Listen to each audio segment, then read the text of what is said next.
غیر موقدہ. They mix both things, سنت موقدہ and سنت غیر موقدہ. سنت غیر موقدہ is the different way. Same like if we do the nawafil, یعنی سنت غیر موقدہ پڑھنے کا طریقہ مختلف ہے سنت موقدہ پڑھنے سے. تو یہ میں نے پچھلے جمعے کو یہ بات بتا دی تھی. آج فرض سے متعلق ہم بات کریں تو نماز کی نیت اس کے بارے میں بتایا تھا کہ we don't need to say by mouth that I am doing ظہر اور عصر. If you do that's fine, الحمدللہ. And don't need to say loudly the words I am doing 2 rakat namaz fajr and behind this imam and my face in front of Kaaba. یعنی میں 2 رکعت نماز فجر نماز فجر کی نیت کرتا ہوں وہ رکعت شریف کی طرف پیچھے سے وہاں کے, اگر وہ نہیں بھی کہیں تب بھی آپ کے دل میں کیونکہ یہ ارادہ ہے کہ میں فجر کی نماز پڑھ رہا ہوں یا میں جمعے کی نماز پڑھنے آ رہا ہوں تو اللہ کو اس کا علم ہے. ہاں دل میں ضرور ہونا چاہیے, یہ شرعی مسئلہ ہے. آپ کو پتہ ہو کہ آپ کون سی نماز پڑھنے جا رہے ہیں تو بس یہ چیزیں میں نے بتا دی. نیت کا بتایا, پھر ہاتھ کیسے اٹھانے ہیں اس کے متعلق بتایا, پھر ہاتھ باندھنے کیسے ہیں یہ بتایا. سنت موقدہ ہے یا سنت غیر موقدہ اس کی اہمیت وہ بتائیں. آج فرض سے متعلق بات.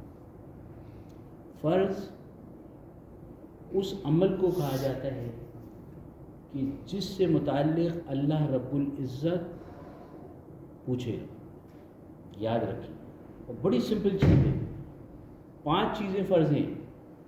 حضرت عبداللہ بن عمر رضی اللہ تعالیٰ عنہ سے روایت ہے کہ نبی پاک صلی اللہ علیہ وسلم نے فرمایا کہ دین کی بنیاد 5 چیزوں پہ ہے. سب سے پہلے اس بات کا اقرار کرنا کہ اللہ رب العزت اکیلے ہیں, وہ اکیلا ہے, وہ شروع سے ہے اور آخر تک رہے گا. اور میں گواہی دیتا ہوں, اللہ کی وحدانیت کا اقرار ہو گیا. اور دوسرا یہ کہ نبی پاک صلی اللہ علیہ وسلم کی رسالت کا اقرار کرنا کہ حضور اکرم صلی اللہ علیہ وسلم اللہ کے آخری نبی ہیں اور ان کے بعد کوئی نبی نہیں آئے گا. بس یہی کلمہ ہے, لا الہ الا اللہ محمد رسول اللہ. تو یہ شہادت ہو. دوسرا 5 وقت کی نماز پڑھنا, یہ دوسرا فرض ہے. تیسرا ماہ مقدسہ رمضان المبارک کے فرض روزے ہیں وہ رکھنا. اس کے مسائل سے متعلق فقہی مسائل اور دوسرے مسائل وہ الگ ٹاپک ہے, مگر ابھی بات فرض کی ہو رہی ہے تو یہ تیسرا اسلام کا رکن ہے. چوتھا رکن زکوٰۃ, اور وہ کس کو ادا کرنی ہے کس کو نہیں ادا کرنی وہ ایک الگ ٹاپک ہے, وہ مسائل میں آ جائے گا, مگر بات ہو رہی ہے زکوٰۃ کی. اور 5واں رکن اسلام کا وہ حج بیت اللہ, اللہ رب العزت کے دربار کی زیارت کرنا, حضور نبی کریم صلی اللہ علیہ وسلم کے روزہ اطہر کی پہ حاضری دینا, یہ حج ہے. تو بھائی یہ نبی پاک صلی اللہ علیہ وسلم کے صاحب کے پاس ایک اعرابی آیا, مجھے یہ حدیث یاد آ گئی, اور اس نے آ کے حضور اکرم صلی اللہ علیہ وسلم سے دریافت کیا کہ یا رسول اللہ صلی اللہ علیہ وسلم کوئی ایسا عمل بتا دیں کہ جس کو کرنے, یہ آپ ادھر چلی جائیے ادھر مر دیں, کوئی ایسا عمل بتائیں کہ جس کو کرنے کے بعد میں جنتی ہو جاؤں, جنت پہ چلا جاؤں. اس کو جنت کی خواہش تھی, سچا آدمی تھا, سچا سیدھا سوال کیا. یاد رکھیے, اس لیے اسٹریٹ فارورڈ ہونا چاہیے آدمی کو, سیدھی بات کرے. اگر 10 لوگ کھڑے ہیں اور 10 لوگوں میں 3 آدمی صحیح ہیں تو ان 3 لوگوں کا ساتھ دو, اللہ تمہارا قیامت کے دن ساتھ دے گا. 4 علماء کھڑے ہیں, 4 میں سے 4 صحیح ہیں تو 4 کا ساتھ دو, اور اگر کوئی ایک آدمی بھی ذرا سا ادھر ہے تو اس پہ بھی کبھی بات کروں گا کہ عالم با عمل کا کیا مقام ہے. صحیح کا ساتھ دو, اور اگر صحیح آدمی غیر مسلم ہے تو اس کا ساتھ دو, مسلمان کو چھوڑو. یہ اسلام ہے. اور یہی چیزیں میں کوشش کرتا ہوں کہ بجائے اس کے کہ سیاست کی بات کروں یا دوسری بات کروں, اس سے بہتر ہے لوگوں کو مسائل بتائیں. لوگوں کو تو سنتیں پڑھنا نہیں آتی, اللہ معاف کرے. تو یہ امام کی ذمہ داری ہے, آپ کی غلطی نہیں ہے, یہ ہماری غلطی ہے کہ ہم آپ کو مسائل نہیں بتاتے.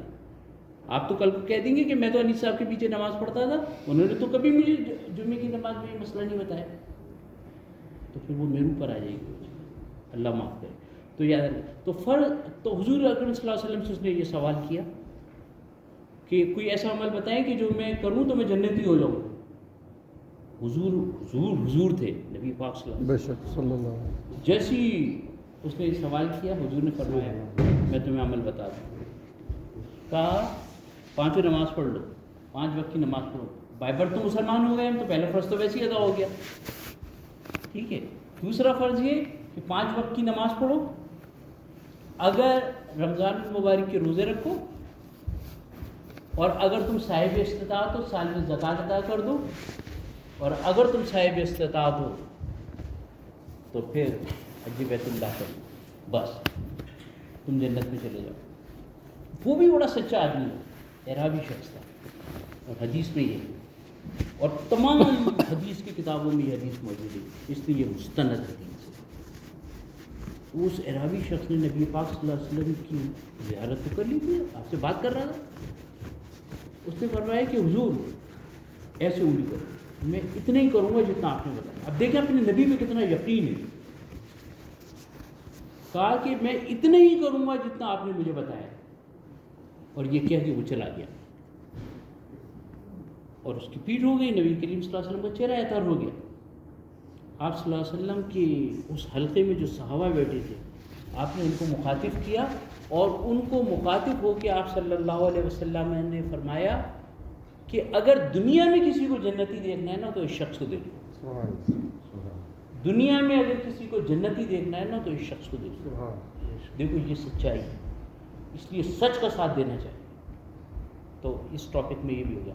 فرض ایسے عمل کو کہا جاتا ہے کہ جس کو کرنے کے بعد آدمی جواب دے جس چیز کا ہے, کیونکہ فرض کے بارے میں سوال ہوگا نا, تو ہمیں جواب دینا ہے اس کا, تو ہم اس کا جواب دے سکتے ہیں. یہ فرض ہے. اب وہ فرض کیا ہے, وہ یہ 5 ہیں, ان کے بارے میں تو سوال ہوگا. اب مسلمان ہم بائی برتھ ہو گئے. زکوٰۃ اگر ہمارے پاس پیسے ہوں گے اور اس پہ سال گزر گیا ہوگا تو ہم دیں گے, ورنہ نہیں دیں گے. اور حج اگر صاحب استطاعت ہوں تو ہم حج کریں گے, اور ہم کچھ کریں گے نہیں. اب بچا کیا, نماز بچی. روزے میں بھی اگر ہم بیمار ہیں اور وہ تو اس میں بھی مسئلہ ہو جاتا ہے, تو صرف نماز. اس لیے قیامت تو جب آئے گی, موت پہلے آئے گی. قبر میں پہلے جانا ہے, قبر کے سوال پہلے ہوں گے, بات کو تو حشر کے معاملات کو بات کی, تو بھگتنا تو قبر کے اندر بھی ہے. تو اب کیا ہے کہ فرض نماز یہ لازمی ہے, یہ پڑھنا ہے, ہر صورت میں پڑھنا ہے. کسی صورت میں فرض نماز معاف نہیں ہے. کھڑے ہو کے پڑھیں, کھڑے ہو کے نہیں پڑھ سکتے, بیٹھ کے پڑھیں, بیٹھ کے نہیں پڑھ سکتے, لیٹ کے پڑھیں, اشارے سے پڑھیں. صرف ایک صورت ہوگی کہ جس وقت آپ اپنے حواس میں ہی نہیں رہیں, اس وقت تو پھر اللہ کا معاملہ ہے. مگر اس سے پہلے کوئی صورت ایسی نہیں ہے کہ جس پہ نماز معاف ہو. حضور نے تو سواری پہ بیٹھ کے بھی نماز پڑھی ہے. اسی لیے تو سکھا گئے حضور پاک صلی اللہ علیہ وسلم سے کہ میری امت کل کو یہ پریشان نہ ہو کہ اگر میں حالت سفر میں ہوں تو میں نماز کیسے پڑھوں. یہ الگ بات ہے کہ اس دور, اس سائنس اور ٹیکنالوجی کے دور میں جہاز بھی ہیں اور کشتیاں بھی ہیں, تو ان پہ بھی بات کروں گا انشاءاللہ جب موقع ملے گا. تو آپ دل میں نیت کر لیا آپ نے, اب سے 2 منٹ رہ گئے.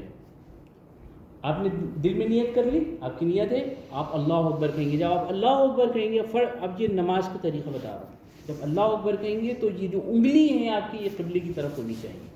اس کو قبلے کی طرف کر لیں, اور یہ جو آپ کے تھام ہیں یہ آپ کی کانوں سے ٹکرائیں. بس یہ اللہ اکبر کہہ کے اس کو سیدھا کریں. اسی لیے کبھی ایسے عالم کو جو باعمل ہے نا, اس کی نماز کا طریقہ دیکھا کرو, تو آپ کو پتہ چلے گا. وہ ہاتھ ایسے کر لیتے ہیں اسٹریٹ قبلے کی طرف, قبلے کی طرف ہونا چاہیے. اسی طریقے سے جو انگلیاں بہت سے لوگ بند رکھتے ہیں, یہ بھی مسئلہ ہے. آپ ان کو کھول دیں تاکہ ان کی ڈائریکشن بھی قبلے کی طرف. بند کرنے میں تو قبلے کی طرف ڈائریکشن, انگلی تو آپ نے بند کر دی, تو یہ جو 4 انگلیاں بند ہیں یہ بھی قبلے کی طرف آ جائیں. تو بہت سارے لوگ اس میں ایک چیز پوچھتے ہیں, تو میں ان کو کہتا ہوں ان کو بھی کھول دو, تاکہ پورا جسم تمہارا قبلے کی طرف ہو. اور قبر میں جب لٹایا جاتا ہے اس وقت بھی فیس قبلے کی طرف کر دیے جاتے ہیں. تو زندگی میں کر لو نا ساری چیزوں کو, تاکہ دل کو اطمینان تو ہو کہ جب مریں گے تو ہمیں اس طرف ہی جانا ہے. دوبارہ ہاتھ کہہ کے ہاتھ باندھ لیں, اور یہ جو ناف ہے مگر یاد رکھیں کہ اس شرعی مسائل میں عورتوں کے مسائل ذرا سے ڈیفرنٹ ہے. اور عورتیں سراپا شرم اور حیا کا پیکر ہیں. عورت کو جو نماز پڑھنی ہے اس میں بھی حیا کا خیال رکھنا ہے, شرم کا خیال رکھنا ہے, اپنے جسم کو ڈھکنا ہے. تو وہ جب اس طرف آؤں گا تو میں ان مسائل کو بھی انشاءاللہ تعالیٰ بیان کروں گا.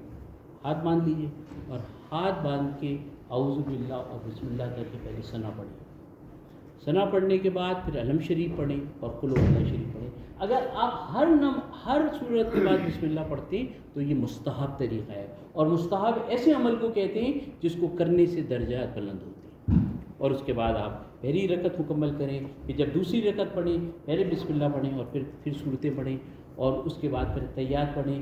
اور اتحیات میں درود شریف سے پہلے جب یہ مکمل ہوگی تو آپ شہادت کی انگلی کھڑی کر کے, اگر آپ 4 رکعت کی نماز پڑھ لیں تو آپ کھڑے ہو جائیں. اس میں ثنا نہیں پڑھی جائے گی. تیسری رکعت میں علم شریف پڑھیں گے اور کوئی سورہ بھی نہیں ملائی جائے گی, ٹھیک ہے. اور پھر اسی طریقے سے آپ کی چوتھی رکعت ہوگی, اس میں بھی اگر 4 رکعت کی نماز آپ پڑھ لیں, اور اس کے بعد پھر آپ اتحیات کو مکمل کریں گے اور پھر درود شریف پڑھیں گے اور پھر دعا پڑھیں گے.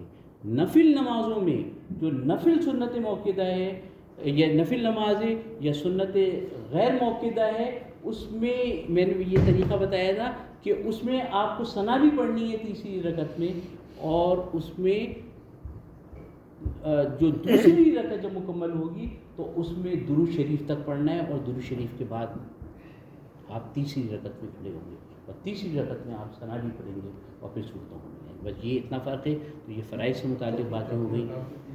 جی چوتھی رکعت میں اگر آپ غیر موقدہ سنتیں پڑھ لیں, اگر 2 رکعتوں والی پڑھنی ہے تو پھر تو وہ اگر 4 رکعت والی پڑھ لیں اور غیر موقدہ سنتیں ہیں تو اس میں آپ علم شریف پڑھیں گے اور کسی سورہ کو ملائیں گے, ٹھیک ہے. تو یہ وہ چیزیں ہیں جو آپ کو پتہ ہونا چاہیے. مسلمان ہیں, یاد رکھیں, if you don't know the thing how you can communicate to your kids. اور اسلام دیکھیے کھلا ہوا ہے. ابھی 1 منٹ شاید اوپر ہو جائے گا. اسلام بالکل کھلا ہوا ہے. یہ ذمہ داری ہے کہ ہم سیکھیں اور سکھائیں, شرمانا نہیں کریں. کبھی انہوں نے بہت اچھی بات کی جنہوں نے افضل صاحب نے پوچھی, کل پچھلے جمعے کو ایک صاحب نے مجھے فون کر کے پوچھا, مجھے خوشی ہوئی. تو اس کا مطلب ہے کہ آپ لوگوں کو شوق ہے, یہ بھی تو آپ پوچھتے ہیں, اور مجھے بھی خوشی ہوتی ہے کہ جب میں صحیح مسائل بتاتا ہوں. تو آپ ان چیزوں کو یاد رکھیں, اور آپ میرا فون نمبر لے سکتے ہیں. اگر آپ کو شرم آتی ہے کوئی سوال پوچھنے میں, آپ مجھے فون کر کے پوچھ لیں. میں آپ کا نام کبھی ڈکلیئر نہیں کروں گا انشاءاللہ, کیونکہ اگر میں نے آپ کا نام ڈکلیئر کر دیا یہاں کھڑے ہو گئے تو میں گناہ گار ہو جاؤں. یہ بھی مسئلہ ہے. امام کے لیے بڑے مسائل ہیں, اسی لیے کہتے ہیں کہ جس وقت امام اس مسند پہ کھڑا ہو تو اس کو اتنے مسائل پتہ ہونے چاہیے کہ نماز کیسے پڑھائی جائے اور لوگوں کا خیال کیسے کرنا ہے. تو یہ ساری چیزیں ہیں. اس کو انشاءاللہ تعالیٰ اس کو ٹاپک کو آگے کروں گا انشاءاللہ کنٹینیو, اور پھر اگلے جمعے کو انشاءاللہ جمعے کو دعا سے متعلق انشاءاللہ چیزیں بتاؤں گا.